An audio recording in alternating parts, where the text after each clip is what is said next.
ओम नमः सिद्धेभ्यः। ओम नमः सिद्धेभ्यः।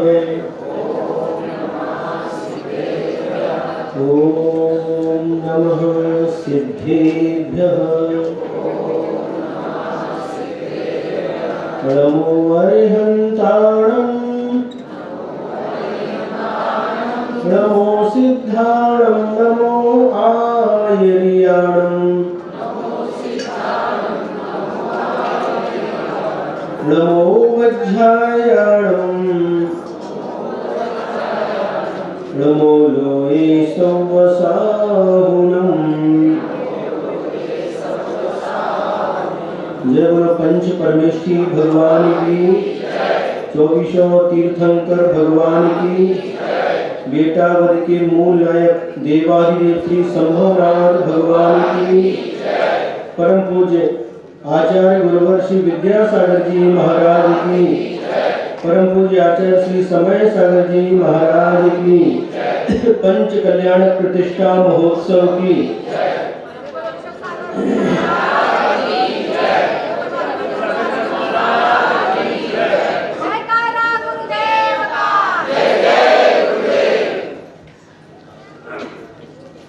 तीर्थम करोति इति तीर्थंकरः।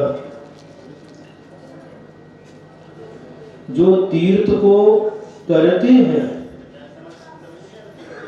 तीर्थ के प्रवर्तक होते हैं, उन्हें तीर्थंकर कहते हैं।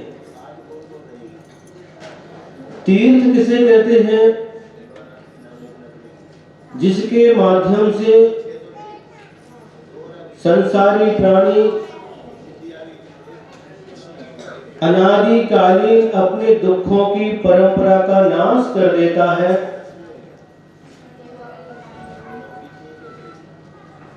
अनादिकाल के दुखों का क्षय कर देता है, अनादिकाल से जो आत्मा के साथ कर्म लगे हुए हैं उनको नष्ट कर देता है, उसे तीर्थ कहते हैं। और उस तीर्थ के जो प्रवर्तक होते हैं वह तीर्थंकर कहलाते हैं। परमेष्ठी कितने होते हैं? 5। उसमें से जो पहले परमेष्ठी हैं अरिहंत परमेष्ठी। अरिहंत परमेष्ठी बहुत हो सकते हैं, लेकिन तीर्थंकर मात्र 24 ही होते हैं। मतलब इस धरती पर जो काल प्रभयमान हो रहा है वह 2 प्रकार का काल होता है, एक उत्सर्पणी काल और एक अवसर्पणी काल। उत्सर्पणी काल किसे कहते हैं? जिसमें मनुष्य और तिर्यंचों की आयु, शरीर की अवगाहना आदि बढ़ते जाते हैं, वह उत्सर्पणी काल कहलाता है। और जिस काल में मनुष्य के शरीर की अवगाहना, आयु आदि घटती चली जाती है, उसे अवसर्पणी काल कहते हैं। उत्सर्पणी काल 10 कोड़ा कोड़ी सागर का होता है और अवसर्पणी काल भी 10 कोड़ा कोड़ी सागर का होता है। दोनों मिलाकर के 20 कोड़ा कोड़ी सागर का एक कल्प काल कहलाता है। तो इनके जो नाम हैं उत्सर्पणी काल, इनके जो नाम हैं वह आप सभी को ज्ञात होंगे, है ना? पहले दुखमा दुखमा उत्सर्पणी की अपेक्षा से दुखमा दुखमा पहला काल, दूसरे काल का नाम दुखमा है, तीसरा काल दुखमा सुखमा, चौथा काल सुखमा दुखमा, पांचवा काल सुखमा और छठवां काल सुखमा सुखमा। इससे ठीक विपरीत क्रम से अवसर्पणी काल की गणना होती है। पहला काल सुखमा सुखमा, दूसरा काल सुखमा, तीसरा काल सुखमा दुखमा, चौथा काल दुखमा सुखमा, पांचवा काल दुखमा और छठवां काल दुखमा दुखमा। एक अवसर्पणी काल की गणना होती है इस प्रकार से। जो सुखमा सुखमा काल है वह 4 कोड़ा कोड़ी सागर का होता है। सुखमा काल 3 कोड़ा कोड़ी सागर का होता है। सुखमा दुखमा काल 2 कोड़ा कोड़ी सागर का होता है। दुखमा सुखमा काल 42,000 वर्ष कम 1 कोड़ा कोड़ी सागर का होता है और दुखमा काल 21,000 वर्ष का होता है और दुखमा दुखमा काल भी 21,000 वर्ष का होता है। ये पूरा अपन इनको जोड़ेंगे 4 और 3 7 और 2 9, 9 और 1 10 कोड़ा कोड़ी सागर का यह अवसर्पणी काल हो गया। और इससे विपरीत क्रम से इतनी ही जो गणना की है 21,000 वर्ष, 21,000 वर्ष, 42,000 वर्ष कम 1 कोड़ा कोड़ी सागर, 2 कोड़ा कोड़ी सागर, 3 कोड़ा कोड़ी सागर और 4 कोड़ा कोड़ी सागर। इस प्रकार से 10 कोड़ा कोड़ी सागर का अवसर्पणी काल होता है और 10 कोड़ा कोड़ी सागर का उत्सर्पणी काल होता है। अभी वर्तमान में अवसर्पणी काल चल रहा है। जिस धरती पर आप लोग बैठे हैं इसी धरती पर जब प्रथम काल था, यहाँ पर सुखमा सुखमा काल था, उस समय इसी धरती पर भरत क्षेत्र और ऐरावत क्षेत्र में यहाँ पर भोग भूमि की व्यवस्था थी। भोग भूमि किसे कहते हैं? जहां पर कोई आजीविका नहीं करनी पड़ती, कोई व्यापार नहीं करना पड़ता, खेती भी नहीं करनी पड़ती, नौकरी चाकरी भी नहीं करनी पड़ती। फिर महाराज उनका जीवन यापन कैसे होता है? उस समय इस धरती पर कल्प वृक्ष की व्यवस्था होती है। यहाँ पर कल्प वृक्ष होते हैं और उन कल्प वृक्षों के माध्यम से धरती पर रहने वाले मनुष्य और त्रियंश अपनी आवश्यकता की वस्तुओं को उन कल्प वृक्षों के माध्यम से प्राप्त कर लेते हैं। अलग अलग प्रकार के 10 प्रकार के कल्प वृक्ष होते हैं। जो भोजनांग नाम के कल्प वृक्ष होते हैं उनसे भोजन सामग्री मांगने पर भोजन सामग्री प्राप्त हो जाती है। पानांग नाम के कल्प वृक्ष पेय पदार्थों को प्रदान करते हैं, है ना। वस्त्रांग नाम के कल्प वृक्ष वस्त्रों को प्रदान करते हैं। दीपांग नाम के कल्प वृक्ष प्रकाश देते हैं और भूषणांग नाम के कल्प वृक्ष आभूषण आदि प्रदान करते हैं। इस प्रकार से ये 10 प्रकार के कल्प वृक्षों के माध्यम से इस भोग भूमि में रहने वाले प्राणी अपनी आवश्यक वस्तुओं को प्राप्त कर लेते हैं। तो जब यहाँ पर प्रथम काल था सुखमा सुखमा, उस समय यहाँ पर उत्तम भोग भूमि की व्यवस्था थी। दूसरे सुखमा काल में मध्यम भोग भूमि की व्यवस्था थी और तीसरे सुखमा दुखमा काल में जघन्य भोग भूमि की व्यवस्था थी। फिर चौथा काल जब आया जिसको दुखमा सुखमा काल कहते हैं, वहां से कर्म भूमि प्रारंभ हो जाती है। सुन रहे हैं? कर्म भूमि प्रारंभ हो जाती है। कर्म भूमि किसे कहते हैं? कि जहां पर कर्म करके आजीविका यानी जीवन यापन किया जाता है। खेती है, व्यापार है, पशुपालन है, ये सारी व्यवस्था कर्म भूमि में प्रारंभ हो जाती है। इसका विशेष वर्णन आप महापुराण आदि पुराण से पढ़ सकते हैं। किस प्रकार से 14 कुलकर हुए और उनके माध्यम से किस किस प्रकार से यहाँ पर व्यवस्था बनाई गई, वह विस्तार करने का अपने पास में समय नहीं है। आप अवश्य पढ़िए, महापुराण के माध्यम से अवश्य ही आपको ये ज्ञान होना चाहिए। फिर जब चतुर्थ काल आता है और उस समय इस धरती पर क्या होता है? तीर्थंकरों का जन्म होता है। अवसर्पणी के चतुर्थ काल में और उत्सर्पणी के तृतीय काल में, जिसका नाम दुखमा सुखमा काल है, उस समय इस धरती पर साक्षात तीर्थंकर भगवंतों का जन्म हुआ करता है। अब आप सोच सकते हैं, कई लोग प्रश्न करते हैं, महाराज जी आदिनाथ भगवान तो तीर्थंकर थे, महावीर भगवान भी तीर्थंकर थे, बाहुबली भगवान तीर्थंकर क्यों नहीं थे? सुन रहे हैं? वो भगवान तो बने, अरिहंत परमेश्वरी बने, केवल ज्ञान को प्राप्त करके अरिहंत बन गए और 8 कर्मों को नाश करके वह सिद्ध भगवान बन गए, लेकिन तीर्थंकर नहीं बने। जो तीर्थंकर होते हैं वह नियम से अरिहंत भगवान होते हैं, अरिहंत भगवान बनते हैं, लेकिन जो अरिहंत भगवान होते हैं वह सभी तीर्थंकर होते हैं, ऐसा नियम नहीं है। तो इन तीर्थंकरों के कल्याणक हुआ करते हैं। कल्याणक का मतलब है विशेष आश्चर्यजनक घटनाएं, विशेष अतिशयकारी घटनाएं जो सामान्य लोगों के लिए आश्चर्य का विषय बनती हैं। ऐसे महान व्यक्तित्व के धनी हम सबके बीच में से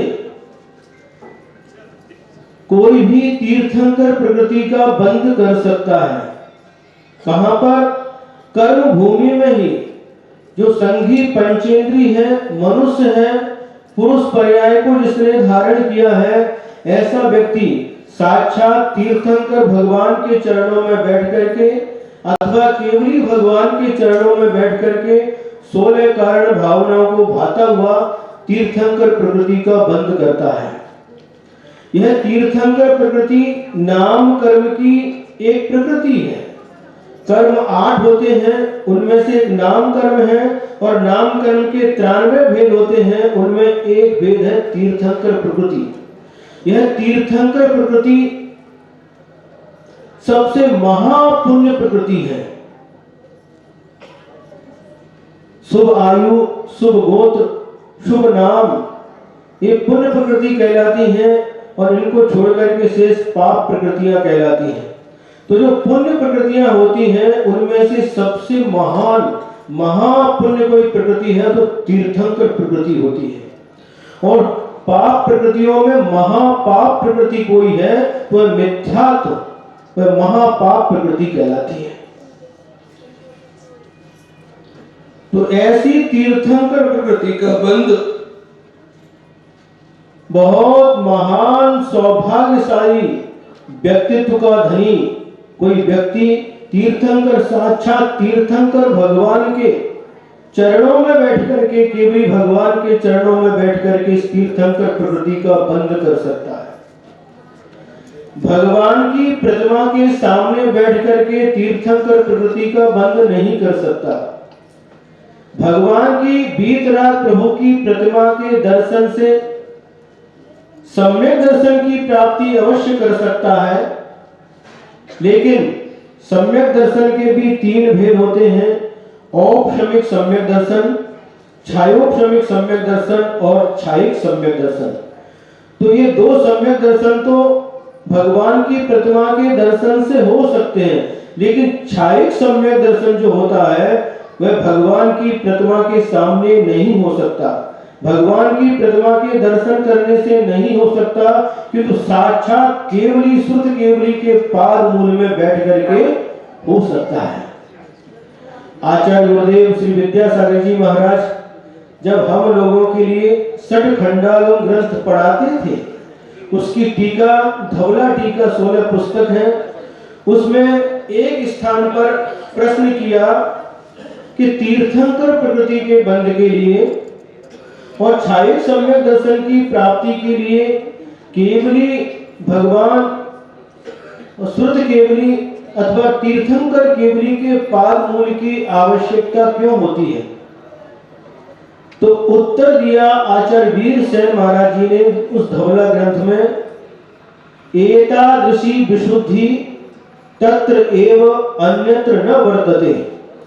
इस प्रकार की जो विशुद्धि है, आत्मा के परिणामों की निर्मलता है, जो छायिक सम्यक दर्शन को उत्पन्न करे अथवा तीर्थंकर प्रकृति के योग्य जो परिणामों की निर्मलता होती है, वह मात्र तीर्थंकर भगवान केवली भगवान के चरणों में बैठ करके ही हो सकती है।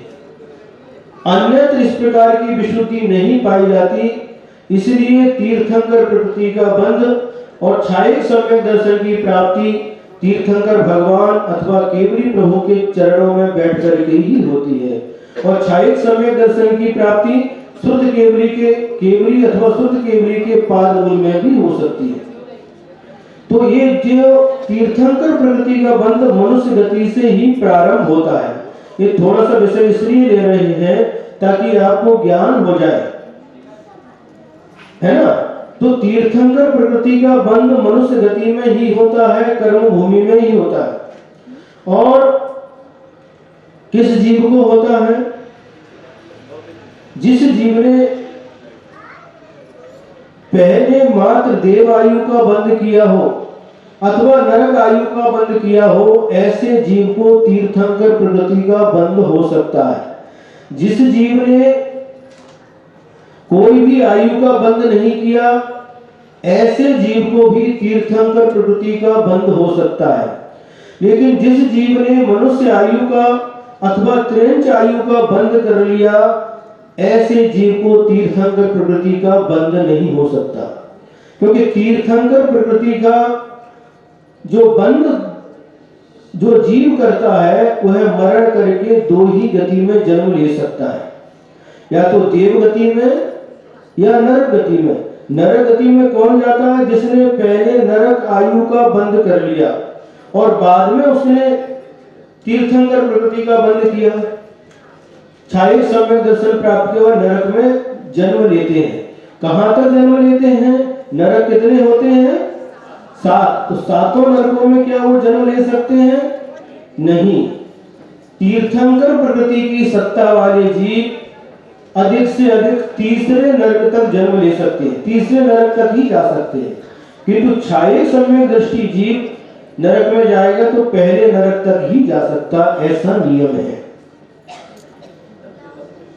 समझ में आ रहा? ध्यान से सुनेंगे तो अवश्य समझ में आएगा।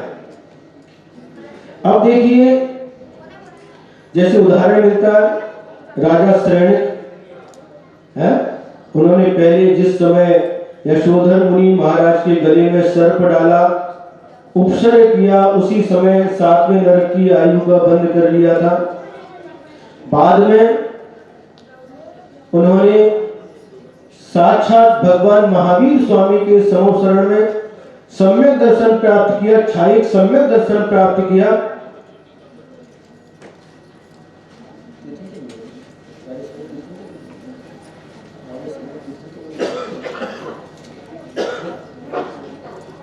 तो वो पहले नरक तक गए।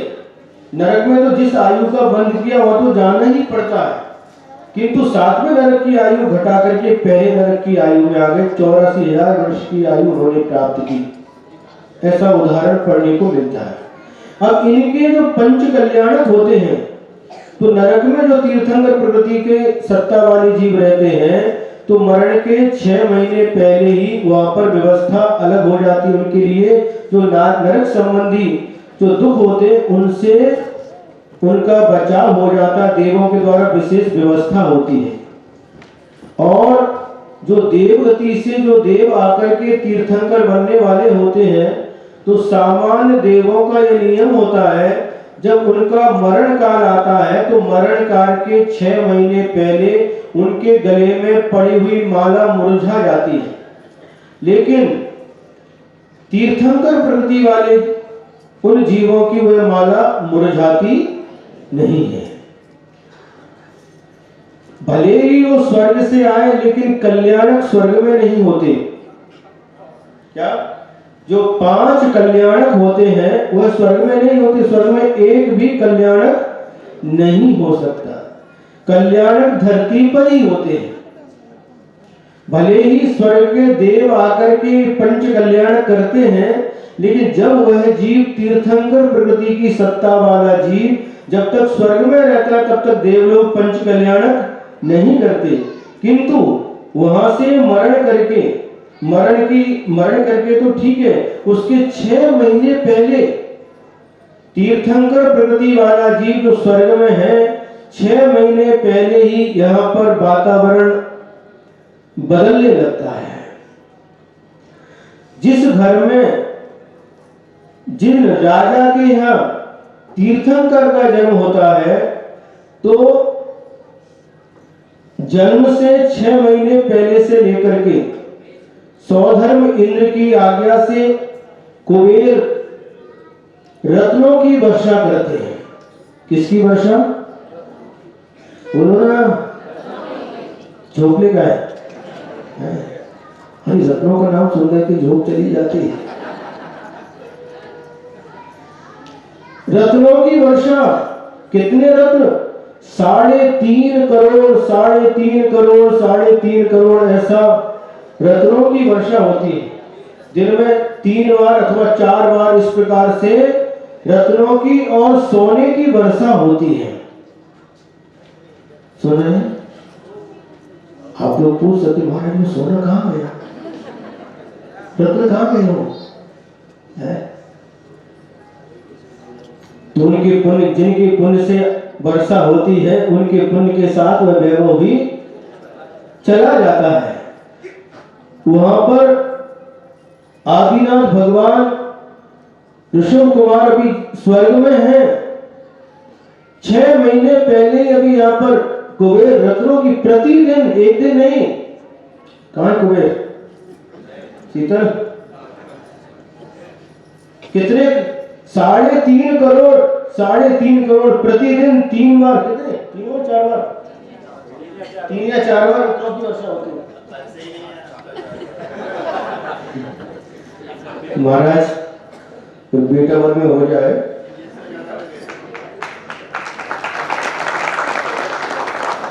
है,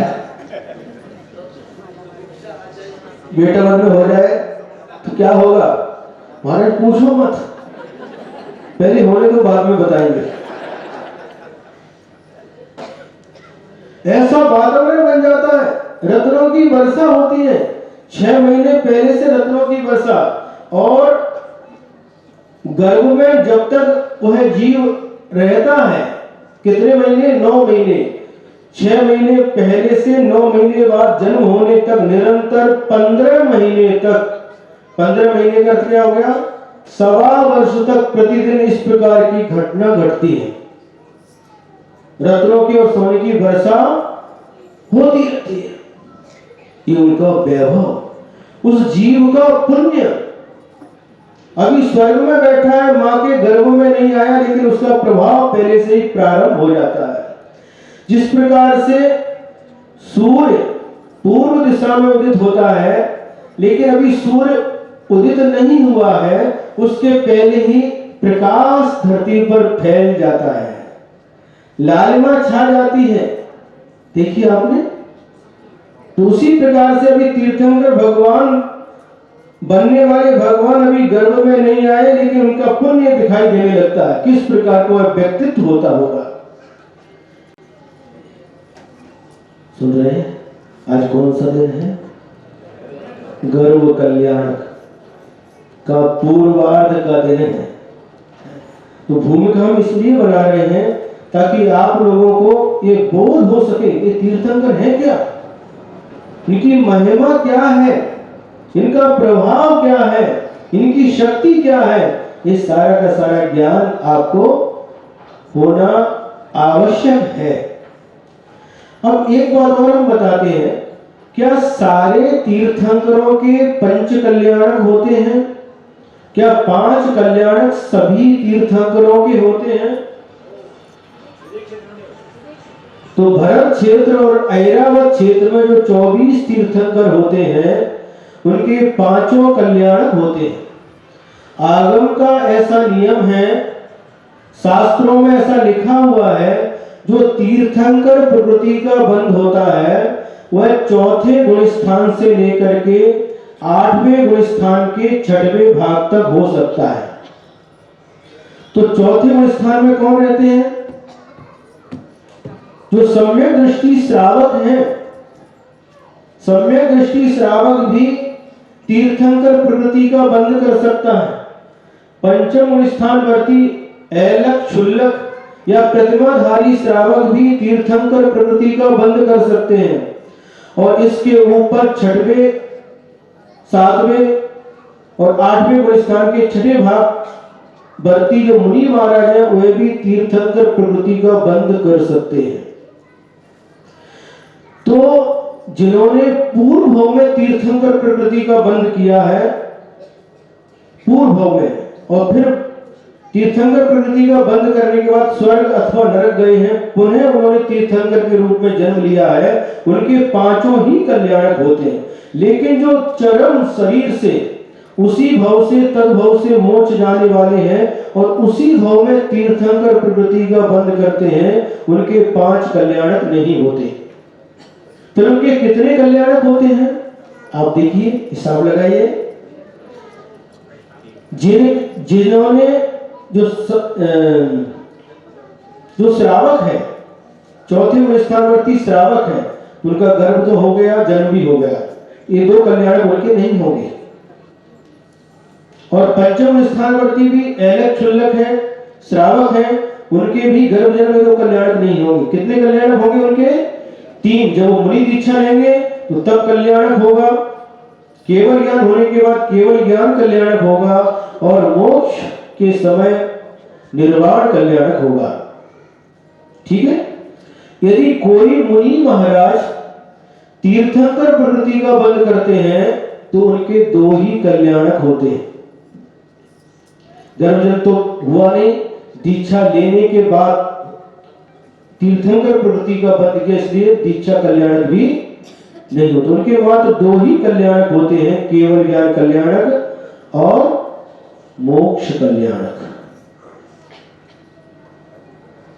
हमारी बात आप लोगों को समझ में आ रही है? हमारी भाषा अलग है, हमारी भाषा मातृभाषा हिंदी है, और आप लोगों की मातृभाषा न मराठी है न गुजराती है, मिली हुई भाषा है। महाराज आपको कैसे पता? जब हम आए तो महाराष्ट्र में 12 साल तक थे। कसा है, चांगला है का, चांगला है का विचार। यह सारुष है, सारुष है, ये सारुष है, ये क्या नए नए शब्द सुना, क्या सारुष है? गुजराती भी बोलते हैं और मराठी भी मिक्स करते हैं। चावल बनाते हैं, भात और दाल बनाते हैं, और दोनों मिलाकर के बनाते तो उसको खिचड़ी कहते हैं। आपकी भाषा भी खिचड़ी के जैसी है। गुजराती बोलते શું નામ છે, ऐसे बोलते। आज जैसे शहर में गुजरात भी रहे, શું નામ છે, या बोलते तारो तारो नाम काय છે। काय मराठी हो गया, अच्छे गुजराती हो गया। तो आपकी भाषा ना प्योर मराठी है न प्योर गुजराती है, मिक्सिंग भाषा है, लेकिन फिर भी हम थोड़ी थोड़ी समझ जाते हैं। इस प्रकार से वह ऐसा व्यक्तित्व होता है, तीर्थंकर प्रकृति का बंध करने वाला। तीर्थंकर प्रकृति तीन लोक में छोड़ करती है, तीन लोक के जीवों को आनंद देती है, ऐसी महाप्रकृति होती है। और उस प्रकृति का बंध जिनके अंदर 16 कारण भावनाओं के साथ साथ प्रत्येक जीव के कल्याण की भावना होती है। प्रत्येक प्राणी को मैं कल्याण कर सकूं, हे भगवान, सभी के दुखों को मैं नाश कर सकूं, ऐसी मुझे शक्ति प्राप्त हो, मैं सारे सारे संसारी प्राणियों को दुखों से मुक्त कर सकूं, सभी के दुखों को दूर कर सकूं, ऐसे महान भावना भाने वाले व्यक्ति को इस तीर्थंकर प्रवृत्ति का बंध होता है। एक संस्मरण याद आ गया, सुना है? गुरु जी के चरणों में थे, 1997 की बात है। खानदेश से बिहार करके सिद्धवरकूट गए और वहां से नेमावर में आए। वहां पर बहुत सारी दीक्षाएं हुई, आर्य दीक्षाएं हुई, मुनि दीक्षाएं हुई, क्षुल्लक दीक्षाएं हुई, ऐलक दीक्षा हुई, बहुत सारी दीक्षा लिया चसी उस समय। और वहीं पर चातुर्मास की स्थापना हुई थी। अपन भी दीक्षा के लिए गुरुदेव से निवेदन करते थे। आचार्य श्री कहते थे आपका स्वास्थ्य अभी हमें अनुकूल नहीं लगता, क्योंकि उसके पहले 3-4 बार बुखार आता था, मलेरिया बुखार होता था।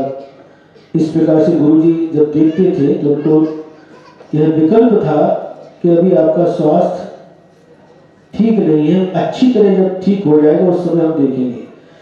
ऐसी चर्चा चलते चलते एक दिन आचार्य श्री के पैर दबाते दबाते हमने कह दिया, आचार्य श्री मुझे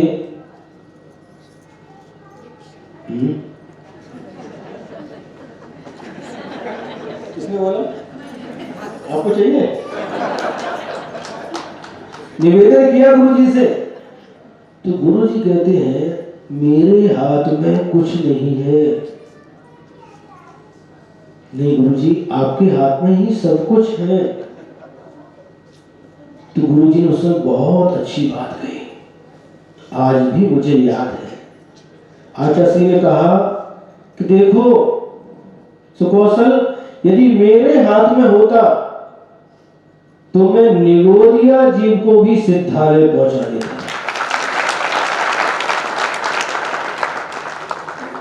सारे संसारी जीवों को मैं सिद्धालय पहुंचा देता था, संसार को खाली करता था। क्या पवित्र भावना है, क्या गुरुदेव का चिंतन है, क्या गुरुदेव की महिमा है। गुरुदेव के मन में भी हमेशा दुखी प्राणियों के दुख को देख करके उनके दुख को दूर करने की हमेशा भावना रहती थी। किसी भी दुखी जीव को देखते थे उनका दुख दूर हो, उनके दुख कष्ट दूर हो, ऐसी पवित्र भावना प्रति समय गुरुदेव के हृदय में रहती थी।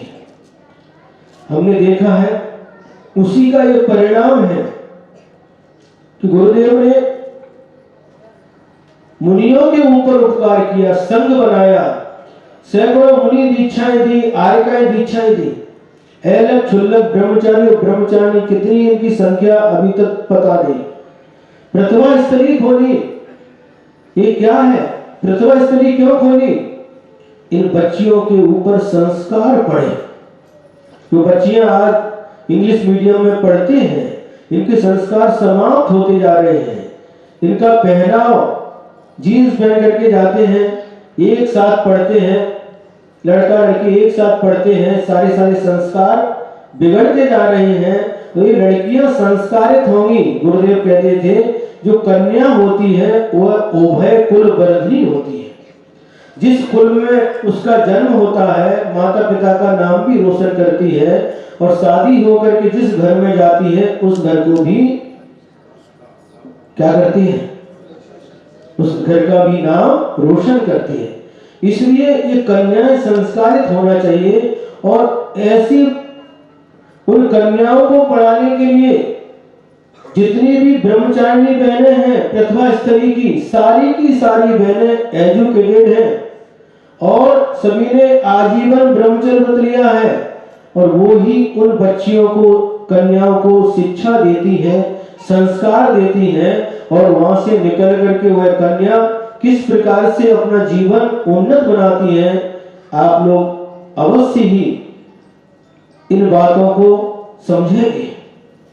तो ये गुरुदेव की करुणा का प्रताप है। गाय भैंस, पहले क्या होता था, गाय भैंस जो पशु है जब तक दूध देते हैं, खेती के काम में आते हैं, लोग उनको पालते थे।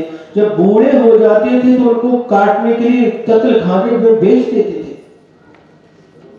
गुरुदेव को चिंता हुई, गुरुदेव के मन में विकल्प आया। जब गुजरात में थे गुरुदेव तो बार बार जो भी मंत्री वगैरह आते थे एक ही बात कहते थे कि मांस निर्यात बंद होना चाहिए।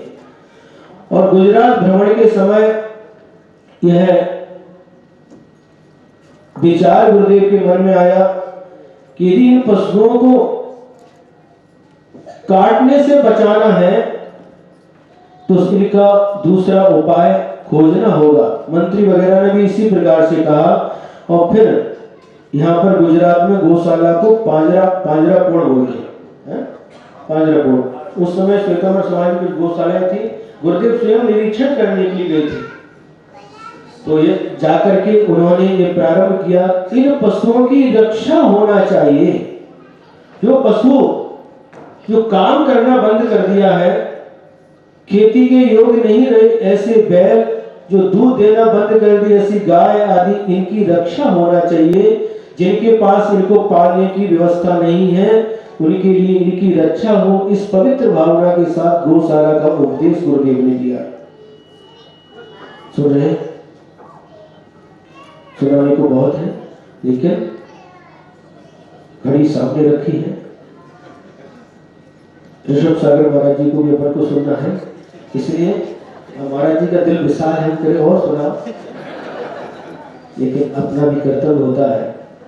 आधा घंटा हो गया, ठीक है, आगे भी फिर दिन छोटे हैं, आगे भी और कार्य बाकी है।